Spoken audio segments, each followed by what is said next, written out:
This is the Eric John Phelps Show on 24/7 World Radio.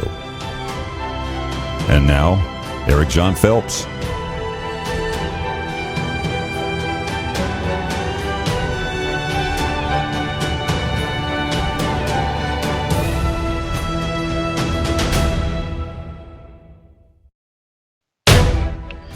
Welcome.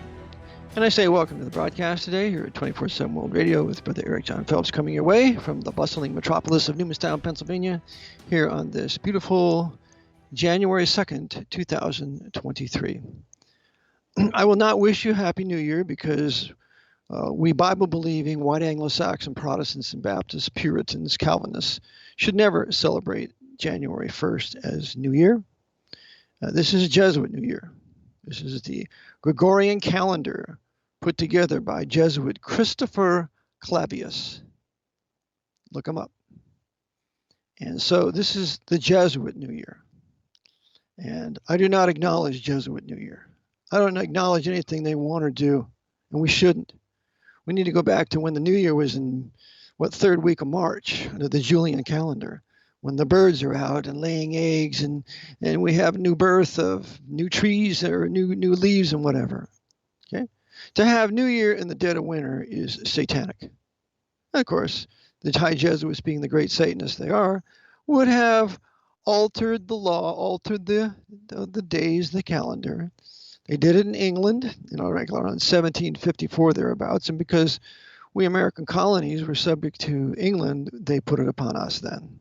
So unfortunately, we've always had the Gregorian calendar, but it's never too late to do right.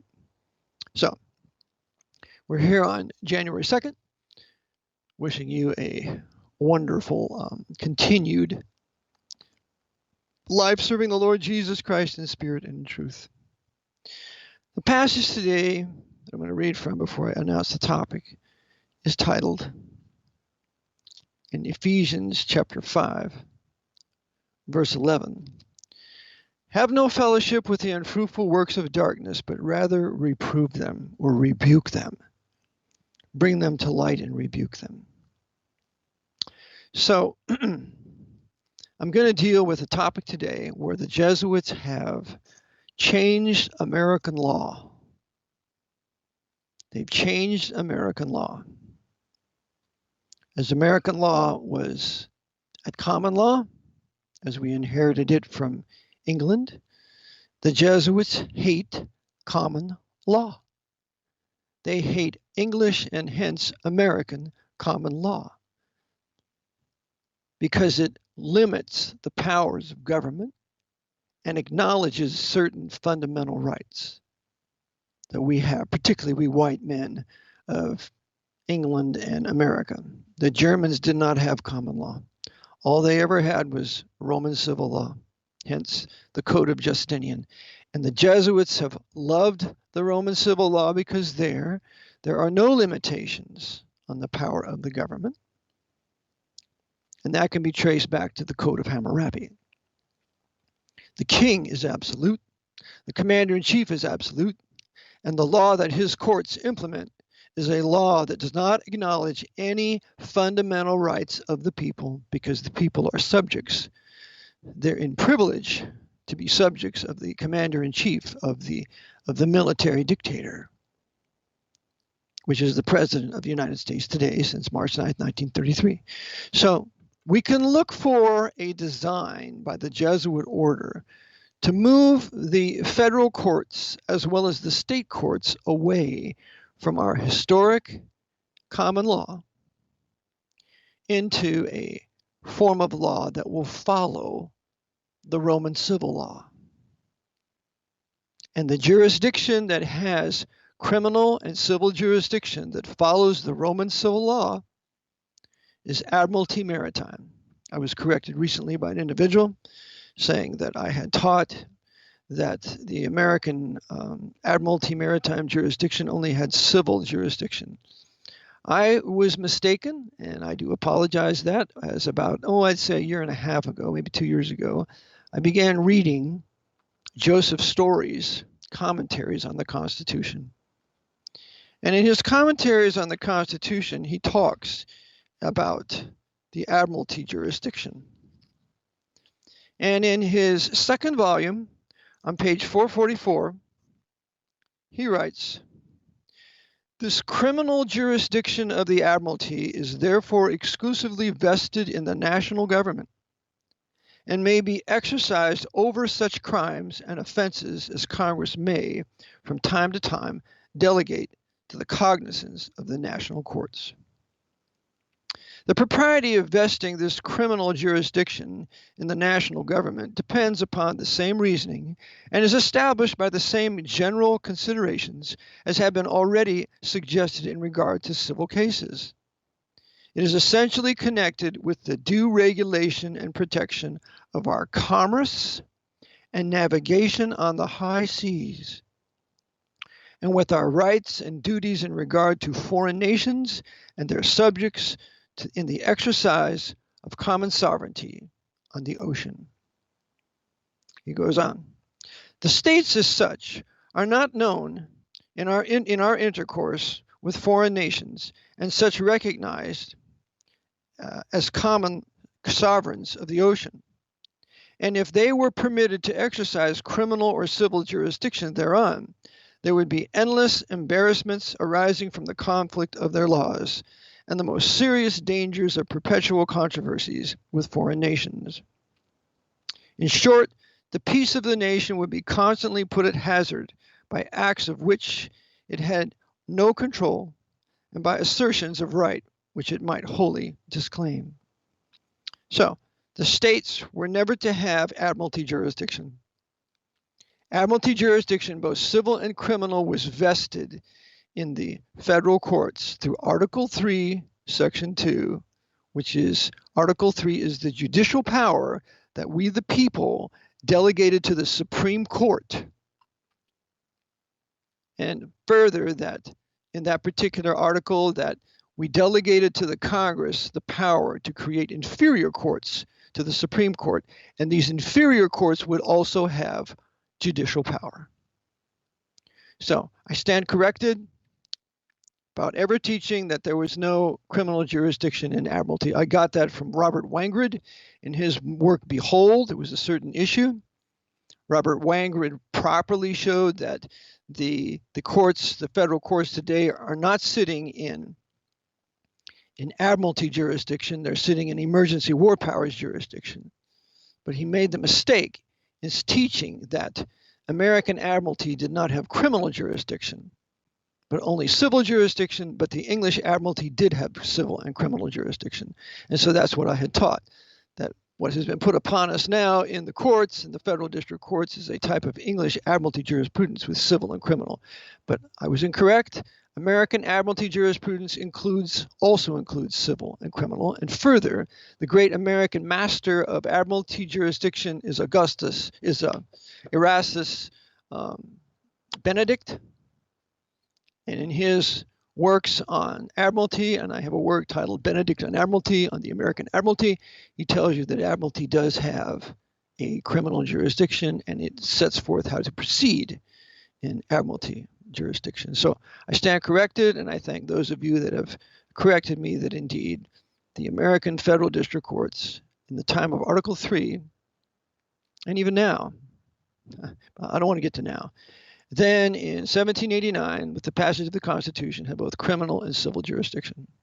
The Admiralty courts today do have civil and criminal jurisdiction, but the Admiralty courts are different. And I'll get to that later. So I stand corrected on that. Now, the next thing I want to say is that, according to Story, in Article 3, we have the mention of that the federal courts will have all jurisdiction in all cases at law, in equity, and in Admiralty maritime jurisdiction. The question is, what is meant by at law? Because at law today doesn't mean what at law meant then. So let's see what Story writes again in his Volume 2. Volume 2, the Commentaries on the Constitution of the United States by Joseph Story, and his second edition of 1851, edited by William Wentworth Story, who was his son. And this is Volume 2, as I read previously from. And we read here now on page 442. 442, section 1645. It is observable that the language is that, quote, the judicial power shall extend to all cases in law and equity, okay, arising under the Constitution, laws, and treaties of the United States. That's verbatim of Article 3, a portion of it, Section 2. What is to be understood by, quote, cases in law and equity, unquote, in this clause? Plainly, cases at the common law, as contradistinguished from cases in equity, according to the known distinction of the jurisprudence of England, which our ancestors brought with them upon their immigration, and with which all the American states were familiarly acquainted. Here, then, at least, the Constitution of the United States appeals to and adopts the common law to the extent of making it a rule in the pursuit of remedial justice in the courts of the Union.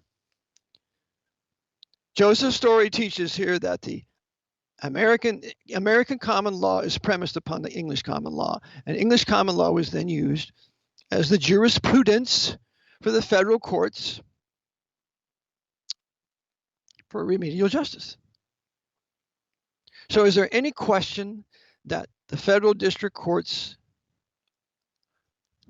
prior to the Erie decision in 1938, that they sat in a common law jurisdiction with the common law jurisprudence, and it was American common law derived from English common law? You see, that jurisprudence is called civilian due process of law. And I have always taught that the Erie decision, and it states right there that the federal general common law is abolished. It's the word that's used there, abolished. That ceased to exist as a jurisprudence. That jurisprudence was ousted. And as we shall see, they will create a new federal common law after 1938, when the Emergency War Powers Military Jurisdiction of Trading with the Enemy Act is imposed on all the federal courts. And so now they're going to not be following any historic common law jurisprudence. They're going to be following an Admiralty jurisprudence, and I'll get to this, whereby there will be court-made common law, federal common law, by decisions of Supreme Court and by decisions of the federal district judges, depending on the case. This is the second common law. This is what I call Satan's common law. It's the second common law. It's not the first common law of the Lord. The biblical common law that the federal courts used to sit in was the Lord's common law, and it was derived ultimately from the preaching of the gospel into Brittany. The Jesuits hate the common law, the English and American common law, because it limits the powers of the government that they would impose on March 9th, 1933. The Emergency War Powers military government they would impose. So they therefore had to change the jurisprudence. And the federal district courts will no longer sit in Article 3 judicial power. They will sit in Article 1 legislative power, because the jurisdiction that they sit in today was derived from Trading with the Enemy Act, Section 17, codified at 50 U.S.C. 4316, and that is the jurisdiction they sit in today. There's not one federal district court that sits in Article 3 judicial power deciding anything. The common law they talk about is the judge-made common law, because the old common law, general federal common law with its civilian due process, was abolished in 1938, and they could do it by virtue of a new government, a temporary government being imposed in 5 years before that in 1933. And then after they would impose Emergency War Powers military jurisdiction on April 25th, 1938, I remember that because it's my mother's birthday, my late mother's birthday.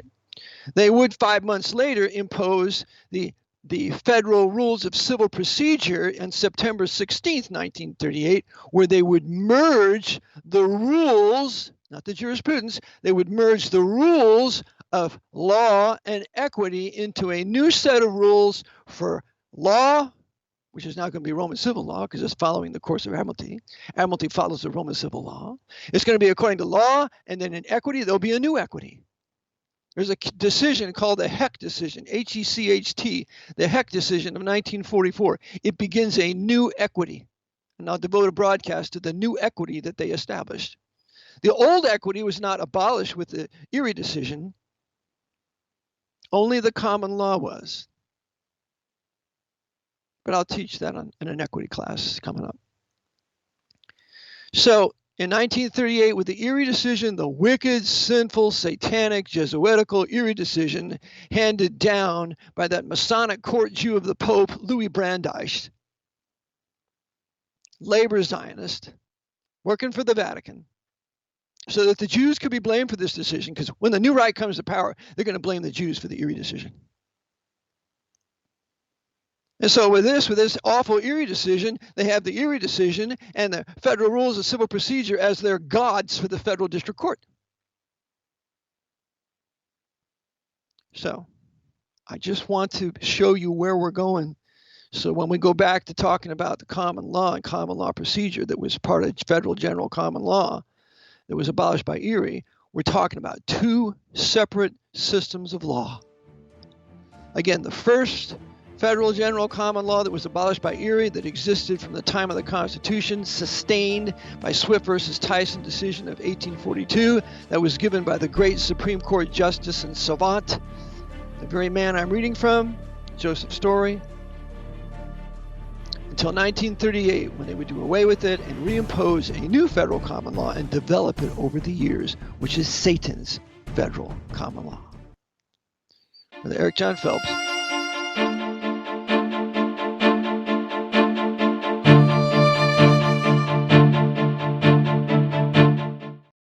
This is 24/7 World Radio, and you're listening to The Eric John Phelps Show. This is Brother Nicholas. Join me every Tuesday at 2 p.m. Eastern Standard Time for the German Bible Truth Hour, and at 3 p.m. Eastern Standard Time for the Dutch Bible Truth Hour on 24/7 World Radio. This is Bruder Nicholas. Ich lade euch herzlich ein, mich anzuhören jeder Dienstag um 2 Uhr nachmittags, amerikanische Zeit, für die deutsche Bibelwahrheitsstunde und 3 Uhr amerikanische Standardzeit für die niederländische Bibelwahrheitsstunde am World Radio 24/7. Dit is broeder Nico. U bent hartelijk uitgenodigd om elke dinsdag om 2 uur Amerikaanse standaardtijd het Duitse Bijbelwaarheidsuur te volgen en 3 uur Amerikaanse standaardtijd het Nederlandse Bijbelwaarheidsuur te volgen op 24/7 World Radio. This is The Eric John Phelps Show on 24/7 World Radio. Broadcast, continuing on with our topic, the Jesuit attack against American common law. And I'm probably going to have to go into 2 hours, so I'm going to have to call George and let him know, but it's important that we cover this. It's important that it get reported so that everyone knows exactly what my position is. So I think there might be some confusion. So, I'm going to add this too.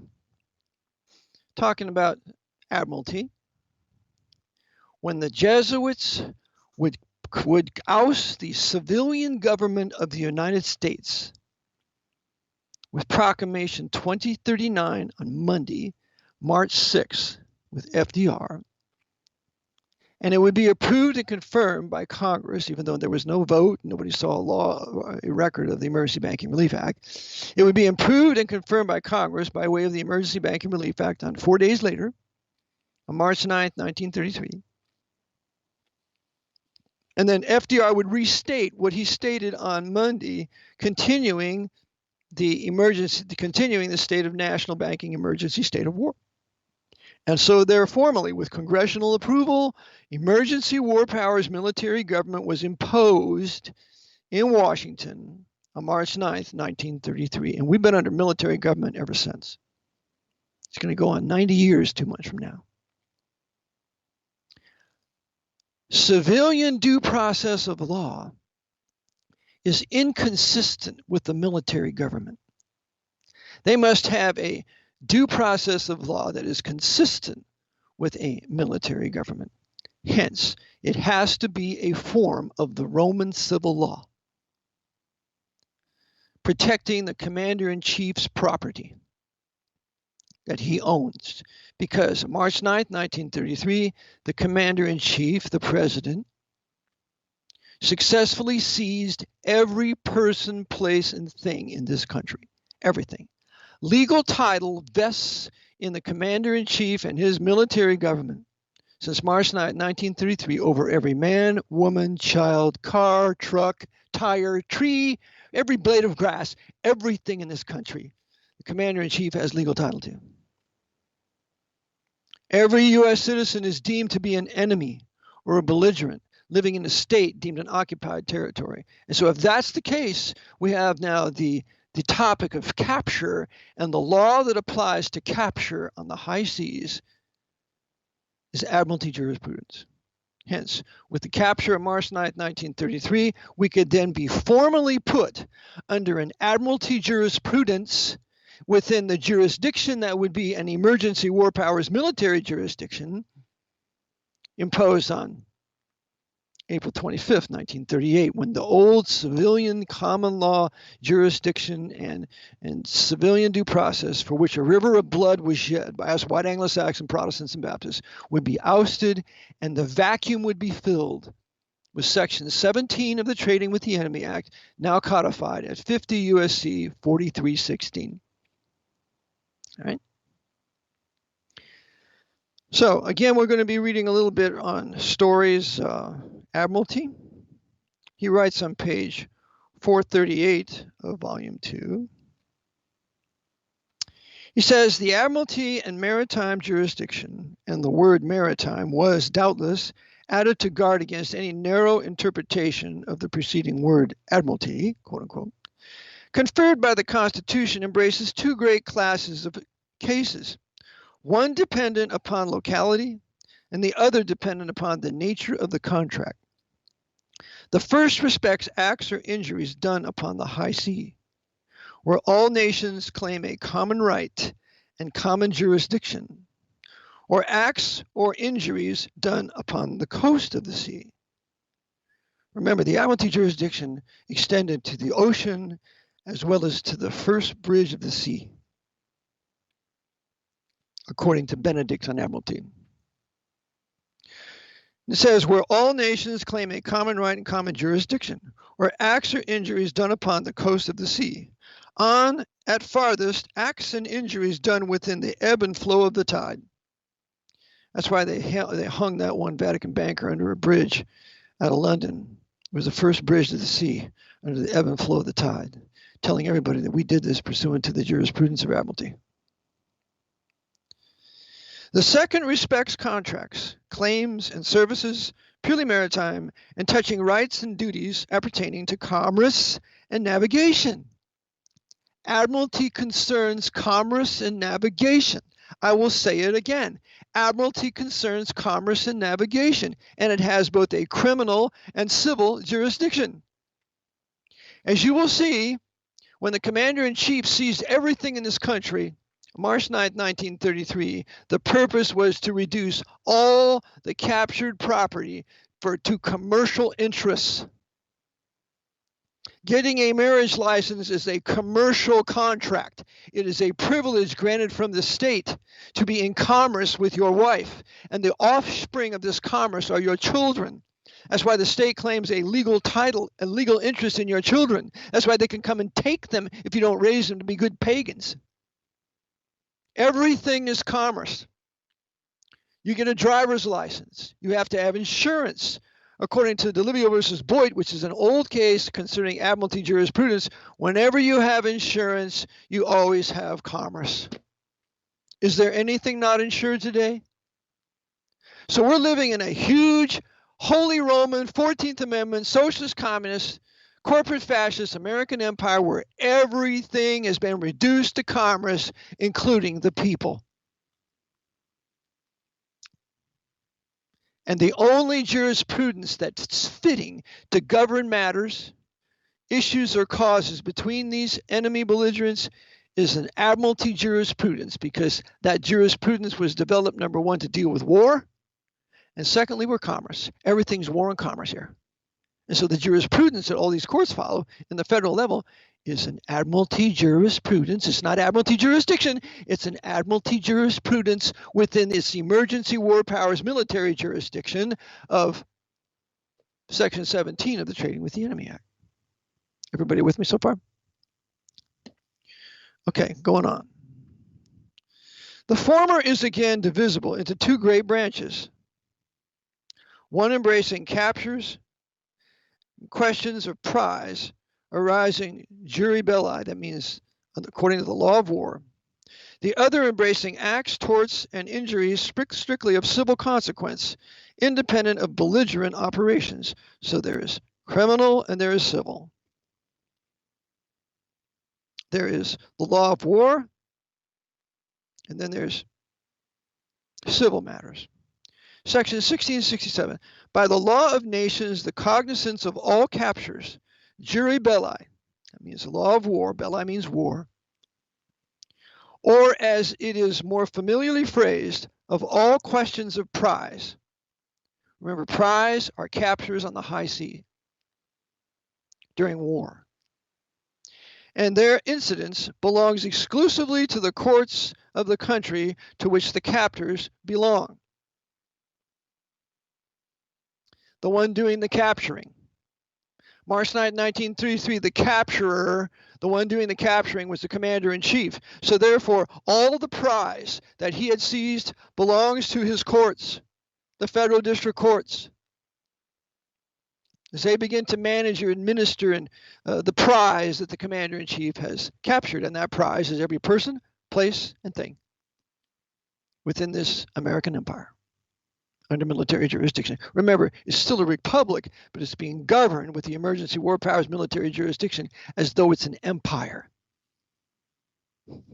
Steven Seagal, in one of his movies, as he's commenting at the end, he says, indeed, this is an empire. And the CIA is overseeing it. Well, the CIA is run by the Pope, Stephen. But he doesn't want to talk about that. Going on. Reread. Belongs exclusively to the courts of the country to which the captors belong, and from whom they derive their authority to make the capture. No neutral nation has any right to inquire into or to decide upon the validity of such capture, even though it should concern property belonging to its own citizens or subjects. When the capture took place on March 9, 1933, that included the capture of all the property of foreigners that had property in this country, unless its own sovereign or territorial rights are violated. But the sole and exclusive jurisdiction belongs to the courts of the capturing belligerent. Capturing belligerent was the commander-in-chief. All the people were the belligerents, enemy belligerents under Trading with the Enemy Act. And so we see the capturing, the sole and exclusive jurisdiction belongs to the courts of the capturing belligerent, and that jurisdiction has to be Admiralty. Admiralty. It's not Admiralty jurisdiction. It's an Admiralty jurisprudence within the emergency war powers military jurisdiction. Because I've had federal judges say to some of my students, this is not Admiralty jurisdiction. Years ago, I was with Leon Leshane and Lee Brobst out of Hollidaysville, Pennsylvania, and they used to go into the federal court there. I believe it was Cleveland, and they would invoke the Admiralty jurisdiction. And the judge would say, well, this is not Admiralty jurisdiction. One of the judges was a Jewish judge named Judge Kahn. And Kahn would tell Leon and Lee, no, this is not, you don't have a case here with regard to this birth certificate and Admiralty jurisprudence. He dismissed the case. He did it 4 or 5 times. Because it's not an Admiralty jurisdiction. It's emergency war powers jurisdiction sitting in the jurisprudence of Admiralty. And that's what all these patriot gurus will never tell you. Going on. Reread. And this jurisdiction, by the common consent of nations, is vested exclusively in courts of Admiralty, possessing an original or appellate jurisdiction. Now, in the old days, anything happening on the high seas or the the waters to the first bridge of the sea were the jurisdiction of the Admiralty courts, the federal courts sitting in Admiralty jurisdiction. But when the seizure takes place in 1933, and everybody in this country becomes a quote-unquote U.S. citizen, quote-unquote a enemy, quote-unquote a person under the Emergency Banking Relief Act that amended Section 5B of the Trading with the Enemy Act,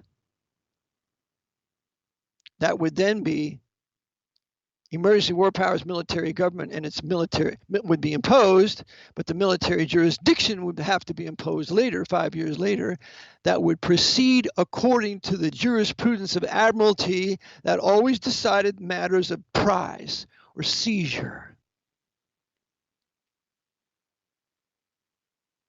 Okay? With both a criminal and civil jurisdiction.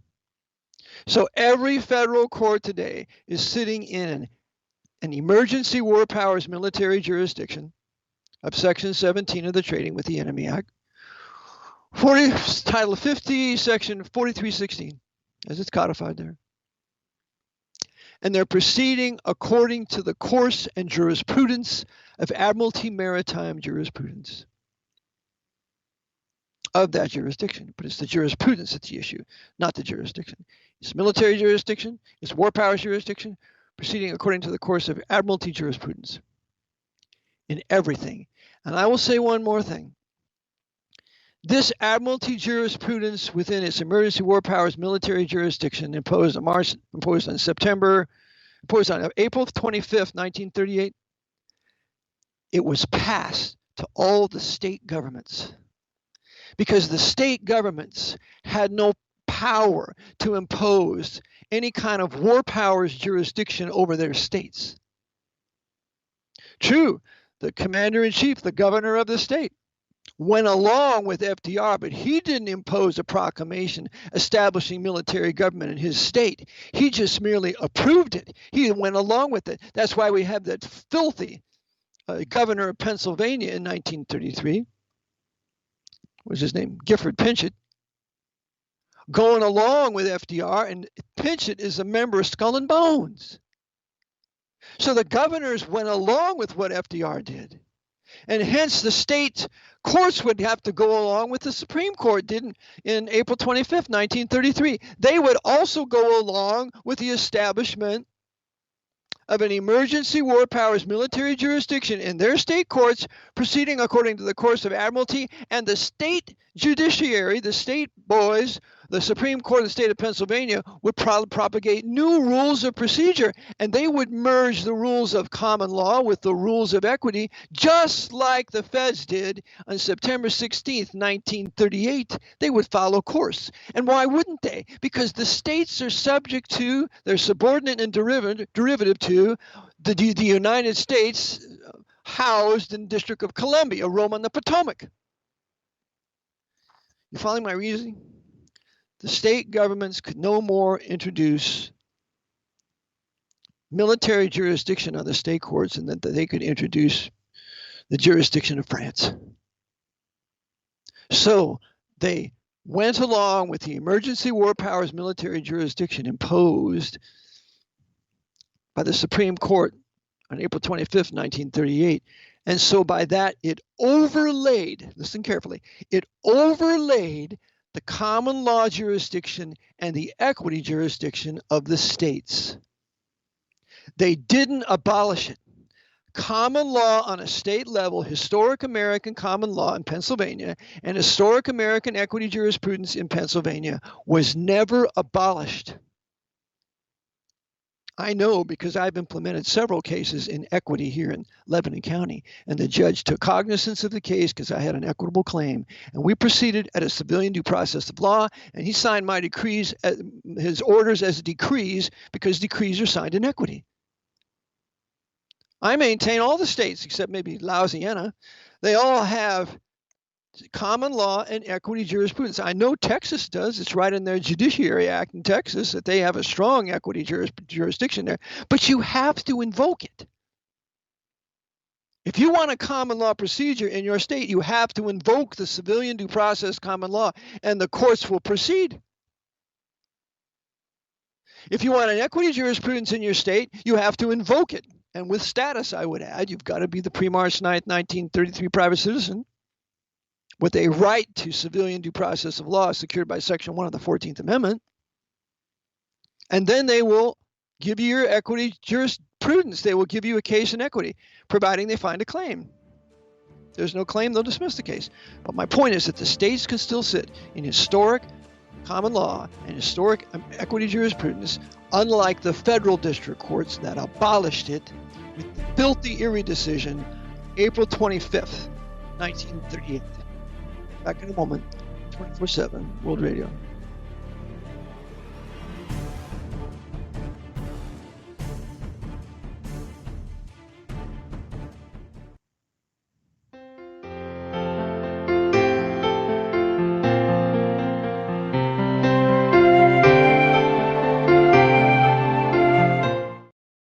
This is 24/7 World Radio, and you're listening to The Eric John Phelps Show. This is The Eric John Phelps Show on 24/7 World Radio. Continuing now with our discussion with regard to the Admiralty jurisdiction, the historic Admiralty jurisdiction that it had over prize during war, that it also had over commerce. So the Admiralty jurisdiction had a jurisprudence, many hundreds of years old. And so when the seizure took place on March 9th, 1933, everyone was prized. Everyone was captured. On land, when you capture something during war, it's called booty. On sea, when you make a capture, that captured property is called prize. Booty on land, prize on sea. But when you impose an emergency war powers military government over the entire country, under the guise of a national banking emergency since 1929, the depth of it being in 1932, when you do that, then everything is prize because it's war. It's war against the enemy belligerents of the United States, who were once called we the people, now being reduced to the status of an enemy belligerent. And therefore our prize is what's called alien property. Everything you own is alien property, and it's under the management of the Secretary of the Treasury.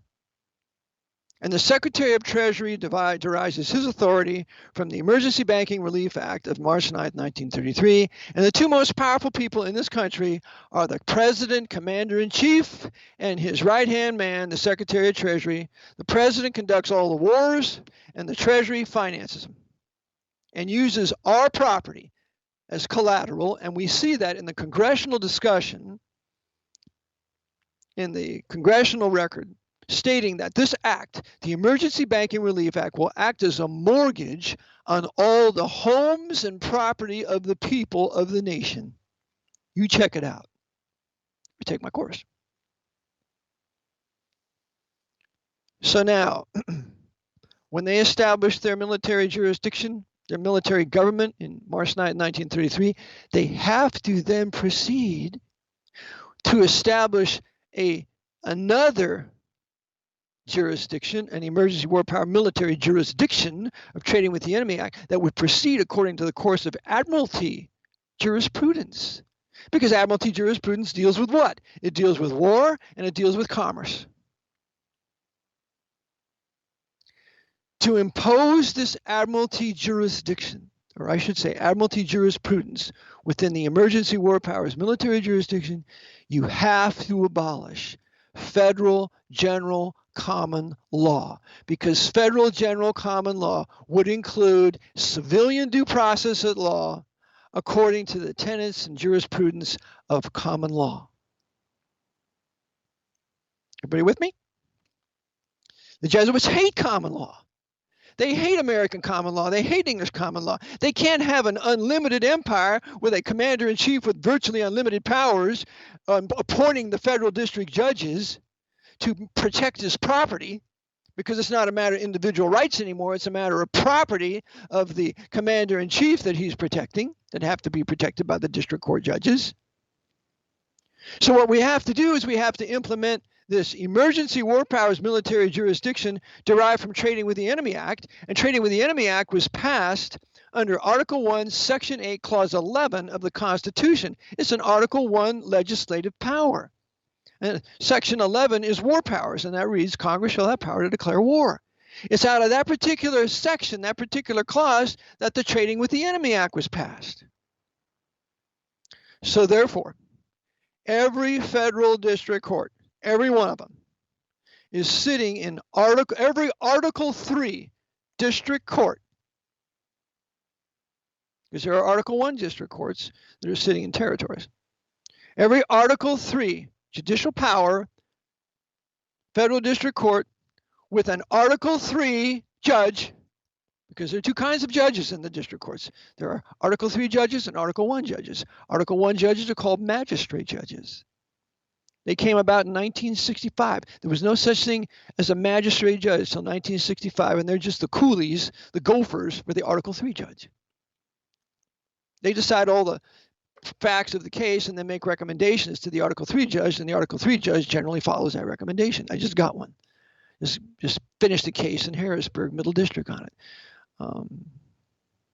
Eric John Phelps versus Donald Trump, or versus the Secretary of Treasury. What was her name? It's Jewish, working for the Pope. So that's how the federal courts work. They're sitting in Article 1 legislative power, which is their emergency war powers military jurisdiction. And if that's the case, that's saying that every state is a conquered territory, because an Article 1 federal court can only adjudicate over territories. Hence, the jurisdiction that all the Article 3 judges are sitting in now is Article 1 legislative war powers. They're not legislative courts. They're sitting in their Article 3 courts, constitutional courts, sitting in Article 1 legislative power, thanks to the Emergency Banking Relief Act. And they are having a jurisdiction derived from Section 17 of the Trading with the Enemy Act. See the threefold picture here? Took me over 20 years to get it figured out by the grace of God and help from some other people. All right. We're going to continue to read on with story here, and further showing us the Admiralty jurisdiction that is to be used over prize that's captured. He writes, this criminal jurisdiction of the Admiralty is therefore exclusively vested in the national government and may be exercised over such crimes and offenses as Congress may, from time to time, delegate to the cognizance of the national courts. So, the propriety of vesting this criminal jurisdiction in the national government depends upon the same reasoning and is established by the same general considerations as have been already suggested in regard to civil cases. So, there is criminal jurisdiction in the Admiralty. Now we go on to a footnote, footnote 2, on this same page of 444. It has been a question whether the Admiralty jurisdiction can be exercised within the territories of the United States by the judges of the territorial courts, appointed under the territorial governments, as they are appointed for a limited term only and not during good behavior. So what's the question? Can Admiralty jurisdiction be extended to territories of the United States? Absolutely true. And if every state is deemed a conquered territory because everybody living in it is an enemy belligerent, and remember, the property always follows the status of the owner. If the owner is an enemy belligerent, his property is prize. His property is enemy property. His property is property of a state deemed a conquered territory. That's why everybody pays property tax. It's a privilege, boy, it's conquered enemy belligerent, to hold property in your state. And that's why they impose an ad valorem excise tax called a property tax, because it's a privilege for you, boy, you conquered enemy belligerent, to hold property in this conquered territory overseen by the commander-in-chief. And there's a remedy for that, by the way. So we read on. The decision has been in favor of the jurisdiction, in favor of the Admiralty jurisdiction to be used in territories, upon the ground already suggested that Congress have the exclusive power to regulate such territories as they may choose, and they may confer on the territorial government, as these governments of the states here now deemed a territorial government because the governor is considered to be the commander-in-chief of the territory of the Commonwealth of Pennsylvania that was consented to by the Congress with the passage of the Emergency Banking Relief Act. There is no fraud here. That Congress have the exclusive power to regulate such territories as they may choose, and they may confer on the territorial government such legislative powers as they may choose. The Congress is all powerful over the conquered territories of the United States. Turn this off. Over the conquered territories of the United States. And the only thing that limits the power of Congress today is decisions of the Supreme Court. We have judicial absolutism or supremacy in the Supreme Court. And who's the Supreme Court beholden to? The Jesuits of Georgetown University. I can show you pictures of Rehnquist and Earl Warren and other of these senators. Speaking of Georgetown University, they're beholden. I'll tell you what, this Supreme Court has some, 4,000, 5,000 cases brought to it on a writ of certiorari every year. You know what they decide? They have to decide on about 300 or 400 which one they're going to hear. Who do you think tells them which cases to hear? They're masters at Georgetown Law Center. But going back to our quotation. The decision has been in favor of the jurisdiction upon the ground already suggested that Congress have the exclusive power to regulate such territories as they may choose. You have the absolute power of Congress over the conquered territories. And they may confer on the territorial governments such legislative powers as they may choose. The courts appointed in such territories, now watch this now, the courts appointed in such territories are not constitutional courts, in which judicial powers conferred by Constitution on the general government can be deposited. So, even though they're Article 3 courts on a federal level, they are not sitting in Article 3 judicial power. Hence, they are not true in substance constitutional courts. They just appear to be. Remember, there's law, there's form and substance. The form is that, well, it's an Article 3 court. The substance is it's sitting in Article 1 legislative power in everything, criminal and civil. And that jurisdiction of that legislative power, derived from that legislative power, is an emergency war powers military jurisdiction, and that's why every federal court flies military colors. Flies flags trimmed in gold fringe with gold cords and tassels, or as I saw in Kansas City, the federal courthouse when I was there several years ago, right across the street from the Federal Reserve Bank of Kansas City. Saw one of those Federal Reserve dictators coming out there smoking a great big stogie. Big guy, he's all important. But in that federal court there, that by the way was built so that no sniper could shoot into it. In that federal court in Kansas City, the court that I was in, Judge Wimple's court, had a regular American flag, but with the typical filial, the eagle at the top, with a gold cord and gold tassels, but no gold fringe on it.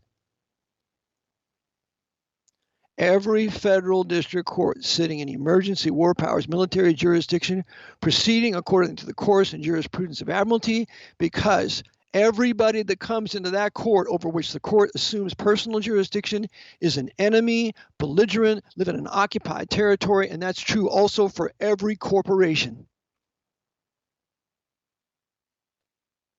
And that's why these enemy belligerents cannot proceed pro per in their proper person. The federal district court sitting in this jurisdiction can't see the real man or the real woman. Therefore, every man and woman has to be clothed with a legal fiction derived from the birth certificate seized by the commander-in-chief and hence created a legal fiction to clothe you with. You must get that little article by Mel Stamper, that attorney Stamper, titled Emergency Powers Act of 1933. If you're interested, I'll forward it to you. I use that as a pre-read when I teach my private citizenship class now, because what I teach is exactly what he taught 10 years before I ever learned about it. And I never knew about his article. Except he talks about expatriation, which is the wrong solution. Okay, going on here. We see the courts appointed in such territories are not constitutional courts, in which judicial powers conferred by a constitution, that's the Article 3 of the Constitution, on the general government can be deposited. They are merely legislative courts. And the jurisdiction with which they are vested is not a part of the judicial power defined in the 3rd article of the Constitution. Okay, what's the point? The point is that for the Jesuits to do away with civilian due process of law, which included general federal common law, which is what Erie did. Erie says federal general common law is abolished.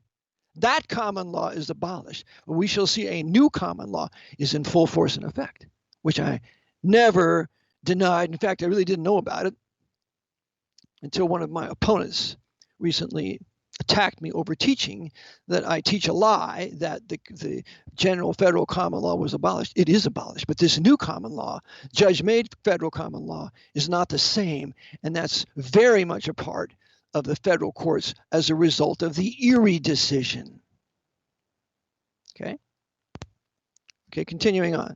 So we see now, in conclusion of this matter, that in the old federal district courts, the ones created by the Judiciary Act of 1789, they had at law, which was common law, equity, the old equity, perfected in England with the great Lord Nottingham, and then another great equity master later would be the great Joseph Story, who would give the decision in Swift versus Tyson, sustaining a general federal common law. There were 3 separate jurisdictions of the federal district courts. And in these federal district courts, they all had, depending on the jurisdiction invoked by the plaintiff, had to follow a certain set of rules. There was rules for at law. There was rules for equity. I have a copy of the equity rules for 1912. I put a copy of that when I brought a case in Middle District here in Pennsylvania with Judge Rambo, Sylvia Rambo. And she told the clerk of court, do not enter that into evidence, because it was about an 1.5 inch thick book. The rules of equity are gone. They've been merged. And so therefore, when the Jesuits will impose their emergency war powers military jurisdiction on April 25th, they have to merge the rules of law, equity, and Admiralty maritime into one federal rules of civil procedure. And they will do the same merging, I believe, in 1946 with the federal rules of criminal procedure. The rules are merged, but the jurisprudences are not merged. It's another jurisprudence. It's Admiralty during its military jurisdiction during this time of war and national banking emergency. Back in a moment, 24/7 World Radio, we will see about the creation of this new federal common law after Erie of 1938, which does exist. Back in a moment with Eric John Phelps, 24/7 World Radio.